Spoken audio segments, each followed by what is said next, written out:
Welcome to Factoring Polynomials with a Visual Guide. This is already part 4C of a series of videos to help students understand factoring polynomials completely. In this part of the tutorial series, we will be discussing factoring the more general form of trinomials using the AC method plus grouping. But before we continue, these are important concepts you might want to recall. If you need to review these topics, I suggest balikan nyo talagang i-recall yung mga yon, or you are confident enough to skip to other parts of this video, click the links in the description below. But don't worry, we'll still try to explain some previous topics naman as we go along. Like previous parts in the series, let's review first our visual guide, serving as our map in factoring polynomials. When factoring polynomials completely, the very first step is to get the GCMF. That is part 1 of this tutorial series. After that, we proceed to step 2, where we will use other techniques of factoring depending whether we are left with a trinomial, a binomial, or a polynomial with 4 or more terms. So far, we started discussing trinomials with leading coefficient equal to 1. Ito yun. That is part 2 of this tutorial series. Also, nag-segue tayo ng konti to factor quadratic-like trinomials here, which was discussed in part 3. And from the previous video, we started learning factoring trinomials of the general form, yung case na ang leading coefficient is not equal to 1 anymore. Ginamit natin ang organized listing method. That is part 4a. All of these in the links in the description below. In this part 4b, we are still discussing factoring trinomials of the more general form. Leading coefficient is not equal to 1, pero using a faster method. We're still skipping for the meantime number 2 here. Don't worry, if it's a little confusing now, it will all make sense when we apply everything at the very end of this tutorial series. Let us also recall factoring trinomials of the general form with leading coefficient not equal to 1. Here was an example from part 4a, the previous video. What we did here is called organized listing or trial and error. Kaya namang tiyagain, pero the big disadvantage of this method is kapag sobrang daming factors na ng first term and ng constant term, sobrang dami rin kailangang i-check na factor pairs. Remember this uli from the previous video? Ito. Oh man! Ang dami, di ba? This video, we are introducing an alternative way, a faster way of solving called the AC method. Let's look at this example. This is similar to example 2 in the previous video. We are introducing the steps as we factor this general trinomial where the leading coefficient is not equal to 1. Okay, step 1. Identify the coefficients A, B, and C. In this case, A is 6, B is 19, and C equals 3. Thus, the product AC, it's where the technique was named after, is 6 times 3 equals 18. Step 1 done. Step 2.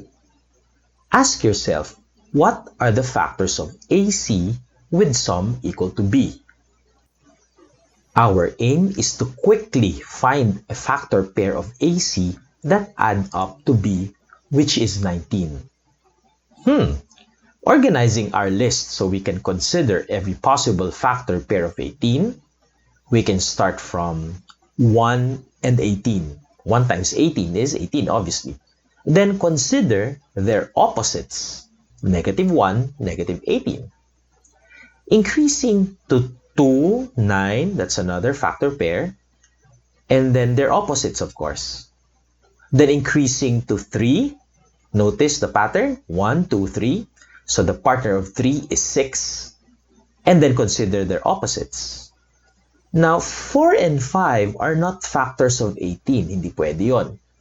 Next to be checked should be 6, so 6 and 3. But considering the factor pair 6 and 3 is considering the factor pair 3 and 6 again. So mauulit lang. So we know our list ends with only these 6 factor pairs. From among these pairs, we find that 1 and 18 add up to 19. Thus, we choose that pair. Step 2 done. Step 3. Let's rewrite the middle term, which is 19x, by splitting it using the two numbers found in the previous step, the numbers 1 and 18. We can rewrite the trinomial then as 6x squared plus 1x plus 18x. So ginamit na natin yung 1 and 18 and then plus 3. Take note that this polynomial is equivalent to the original trinomial. Step 3 done. Step 4. Group terms and factor out the GCF. So applying this to our trinomial, we group the first two terms, like so, 6x squared plus 1x, and also the last two, 18x plus 3. Remember that we can do this because of the associative property of addition. We can group terms. Taking the first group, we notice that x is their greatest common factor, which we can bring out. This leaves x times the binomial 6x plus 1. We can of course check that this is equivalent to the original group by distributing x. Now, let's look at the last two terms. We notice that 3 is the greatest common factor, which we can bring out. This leaves 3 times the binomial 6x plus 1. Again, we can check that this is equivalent to the original group by distribution. It is important to know that the key aim here is to have a common binomial factor. Notice that in our current math expression, 6x plus 1 is common. Well, if we do it the long way, just to have a better understanding of the concept, we can actually replace the binomial 6x plus 1, this group, with any variable. Let's say we use the variable m. It results to a binomial xm plus 3m. Oh, mas familiar na tayo dyan. This is much easier. So we can factor out the GCF m resulting to m times the quantity x plus 3. However, there's really no such thing as m. So we revert back to the original value of m and replace it with the binomial 6x plus 1. And finally, we have factored the trinomial 6x squared plus 19x plus 3. It's equal to 6x plus 1, that quantity, times the quantity x plus 3. Note that as we get familiar with the process, we may actually skip the part of replacing the common binomial with m and just immediately factoring out that binomial. We get the same factored form, quantity 6x plus 1 times the quantity x plus 3.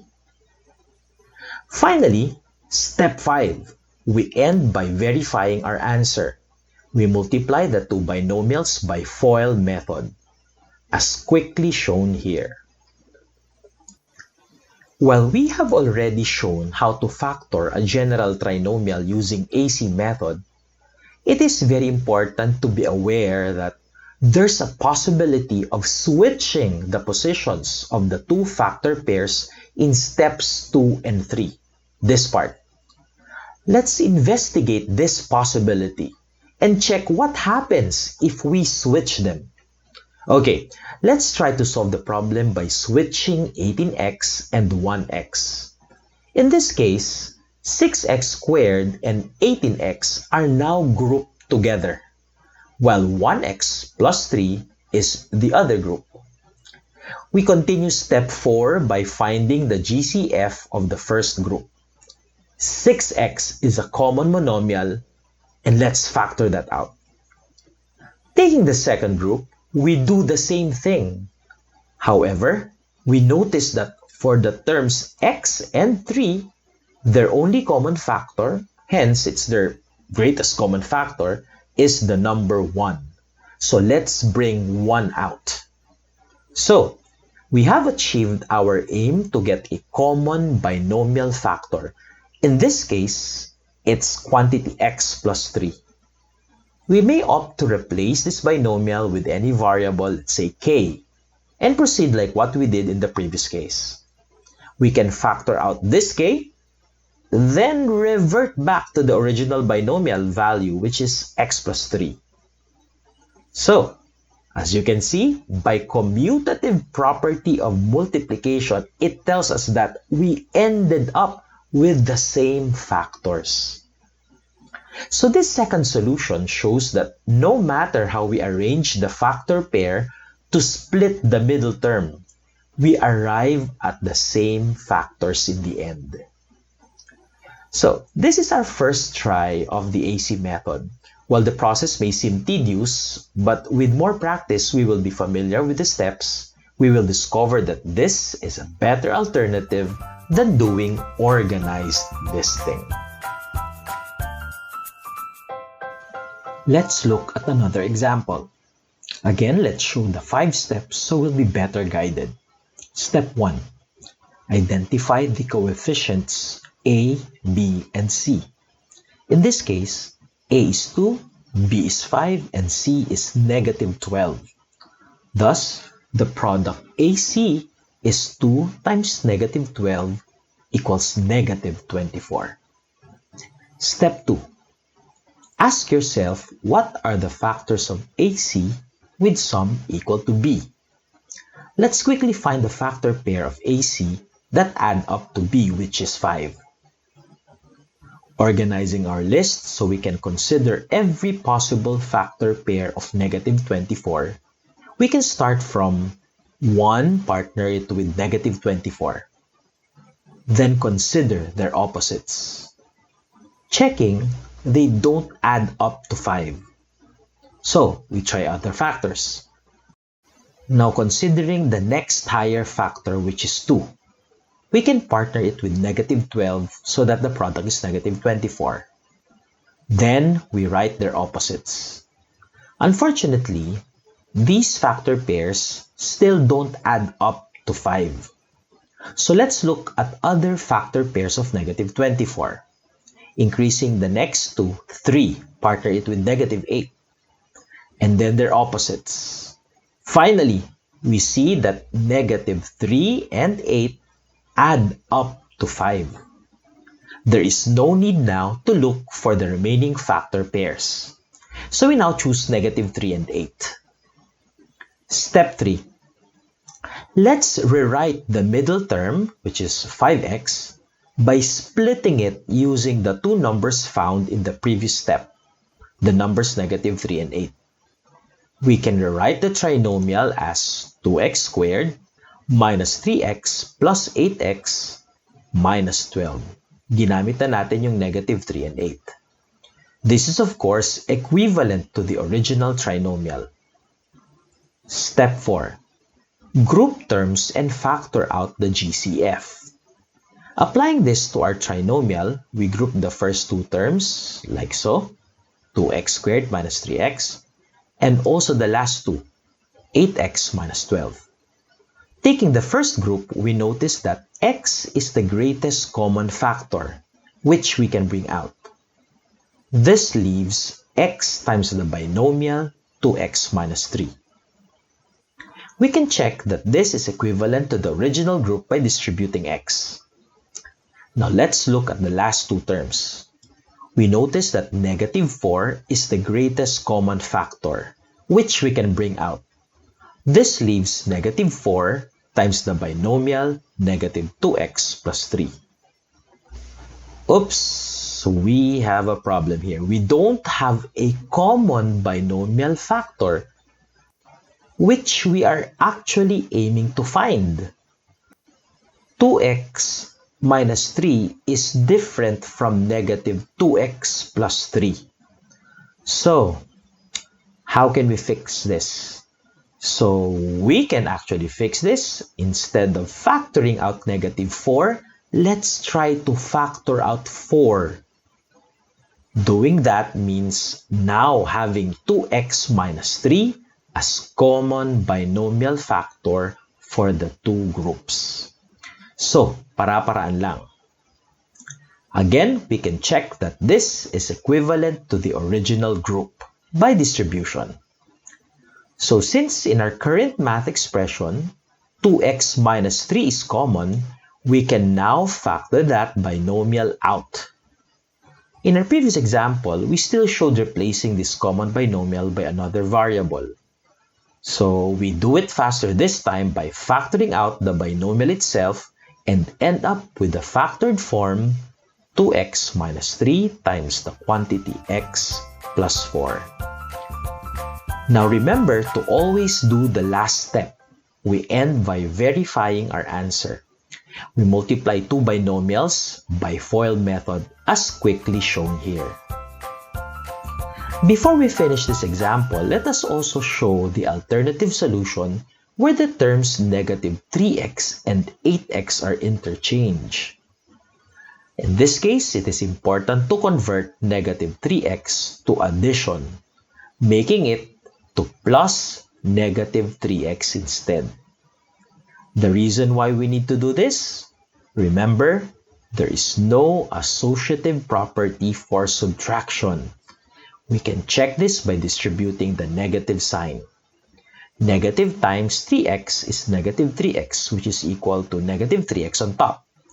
However, if we distribute negative times negative 12, it's positive 12, which is not equal to the negative 12 value on the previous line.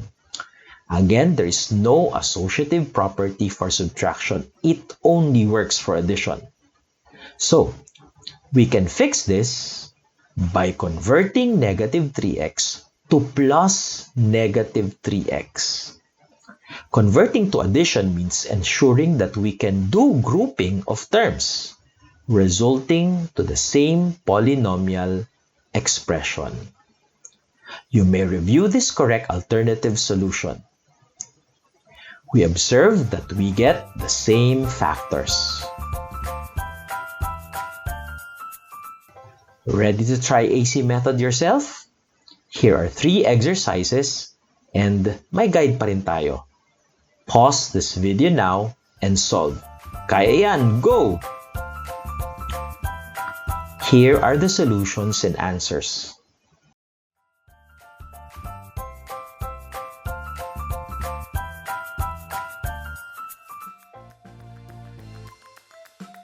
Nakuha ba?